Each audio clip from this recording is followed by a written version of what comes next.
যত দিন যাচ্ছে তত আর্জেন্টাইন ফুটবল প্রেমীদের ইমপ্রেস করে যাচ্ছেন পেস্তোয়ানি। মাঠে তার আত্মবিশ্বাসী বল পায়ে নিয়ে প্রতিপক্ষকে কাটিয়ে সামনে এগিয়ে দেওয়া এবং দুর্দান্ত ড্রিবলিং সবকিছুই যেন প্রতিনিয়ত উন্নত করেই যাচ্ছেন আর্জেন্টাইন সেন্সেশন। আর সবচেয়ে বড় পরিবর্তন দেখা যাচ্ছে তার শট নেওয়ার আত্মবিশ্বাসী। আগে যেখানে সুযোগ খুঁজতেন এখন সেখানেই নিজের দায়িত্ব নিয়ে গোল করার চেষ্টা করছেন আর সফল হচ্ছেন নিয়মিত। ইউরোপা লিগে আবারও নিজের জাত চিনিয়ে দিলেন পেস্তোয়ানি, আবারও জোড়া গোল করে দলকে এনে দিলেন দুর্দান্ত এক জয়।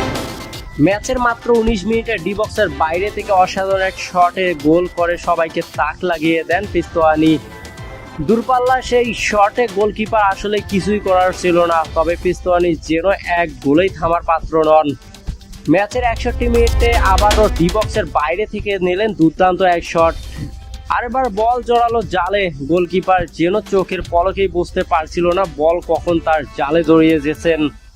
দিন দিন ভয়ঙ্কর হয়ে ওঠাই আর্জেন্টাইন তরুণ গোল করার নেশা এখন যেন পিছুই ছাড়ছে না। সবকিছু মিলে বোঝাই যাচ্ছে পেস্তোয়ানি নিজেকে ধীরে ধীরে পরিণত করে তুলছেন।